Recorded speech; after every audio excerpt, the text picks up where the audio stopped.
Well, hello. I hope everybody's doing good.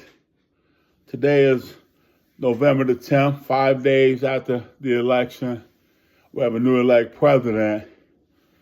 But while we're kind of, I don't know what side, depending on what side you're on, whether your team won or lost, but a lot of celebrating, and the majority are celebrating.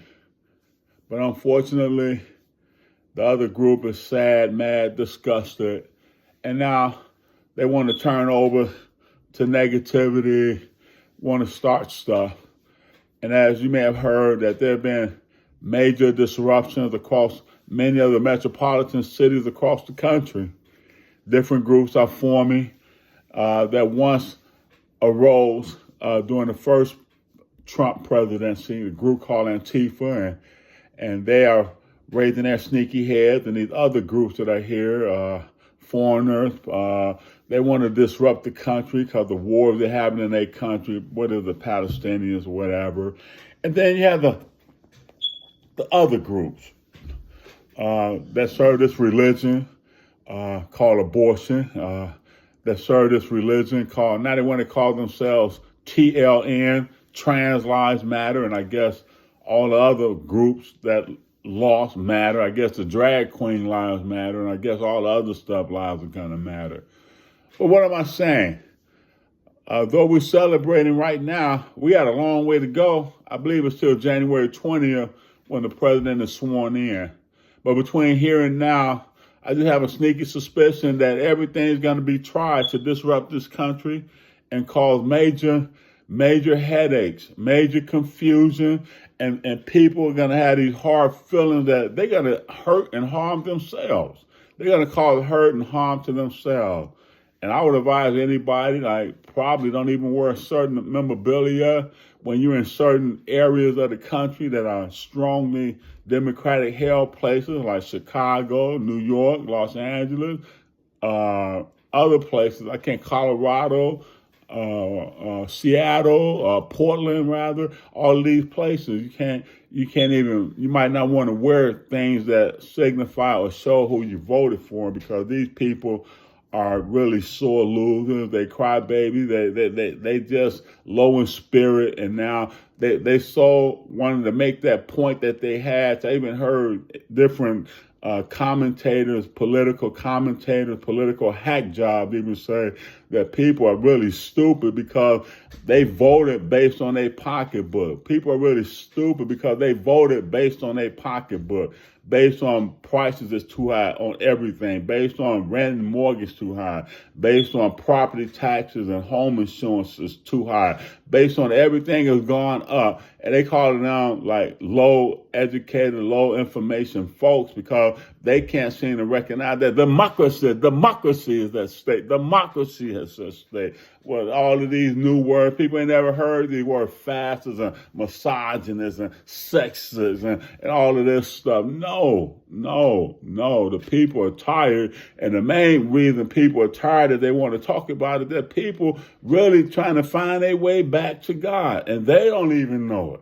Because the only way this stuff is going to get straight is we got to find our way moving back toward God. It's just that simple. Get rid of some of the crazy stuff that we've been doing, all of that. We got to stop it. You just got to stop it. It's over with. Now, let's get back to some kind of normalcy. So now we understand that they want to cut interest rates again. For those of you who don't know what that means, cutting interest rates, you don't cut interest rates if the economy is good. If the economy is good, like the Democrats, Biden and his economic team is telling us, you would not cut interest rate, but they're going to cut it. And they're going to cut it because the economy is bad, and that's going to cause further inflation. All the stores have already made indications that prices will go up at least 30% more. At least 30%. So you got to get ready for that. And among that, other things are going to continue to go up. We are in what you call a dilemma. And what's the dilemma? We got to stop the propaganda of negativity that stoke division. No, stop it. No, we're not going to accept all this abortion stuff. Do you all know what abortion is? how they doing abortion. Abortion not just take a pill and pass some gas and a little something come out. No, they have to go in you and cut that baby in pieces. Cut it piece by piece by piece. And then all of them pieces they cut out, they sell those pieces. And I know some are saying that's not true. How do you know that? Well, you find out. You find out. That's what's wrong with low information folk. They want to believe something that they heard on the TV by some folk that seem educated, and they don't seem to know that there's a term called an educated fool, and we have a whole bunch of these educated dumb fools. They just stupid, man. Don't make no sense. No, men don't need no freaking tampon. You never make me believe that nonsense. No, men don't need to play girl sports. No, the men don't need to be in the girls' bathroom and in the locker room. No, I never will accept that. And women quit trying to be men. You know, I had a talk earlier, all these crazy women talking about misogyny. We don't need no man. We need man. You know, if you do the statistics, it's very few women that do the heavy work of road construction, of making bridges. There's very few women that work on ports. There's very few women that go into war, not just join. There's very few women that join the military, but very few women die in war. That's not their cup of tea. That's a man's cup of tea. There's very few women that are auto mechanics. There's very few women that are HVAC mechanics. There's very few women that are technicians of fixing things. It's very few. We're not saying that some don't do it. It's very few that do that. When you need something fixed, that person that comes to your door is normally going to be a man. And if a woman do come, there's a red flag automatically going to go up. It's automatic if you're a real man. You know, a red flag is automatically going to go up. So all of this talk and all of this stuff, no.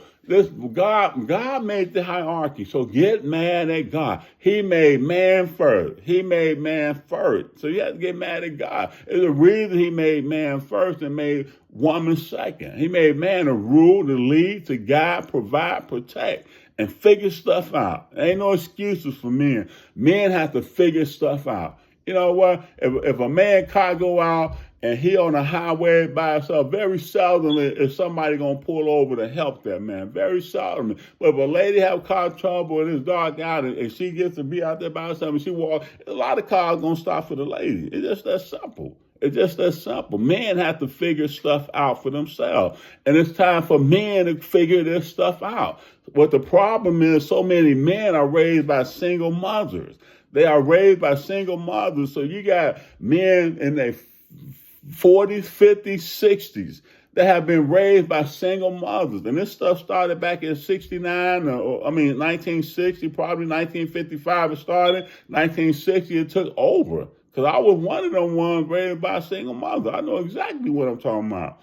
And was not accepted by the family. In fact, you were looked at as a demon child. You were looked at as something wrong with you. You were looked at as an outcast. But now it's become a normality. Now it's just normal. And now these people are running the doggone everything. These people that have been raised by mothers who don't have nothing, who hate their fathers. The women hate the men that they got pregnant by and all of that. And now these men grow up into something that they learn from their mothers. And they don't even know how to have deep conversation. They don't even know how to have careful thought. They don't even know how to have just common sense. They don't know how because they filled with so much emotion from watching their mama go through all them emotions, all of that stuff. They just feel with it. They feel with it. So we got a bunch of men now that's trying to be men, but they not men. They 40s and 50s and 60s and not men. They still little boys. They still at the age they were whenever that horrific thing happened to them.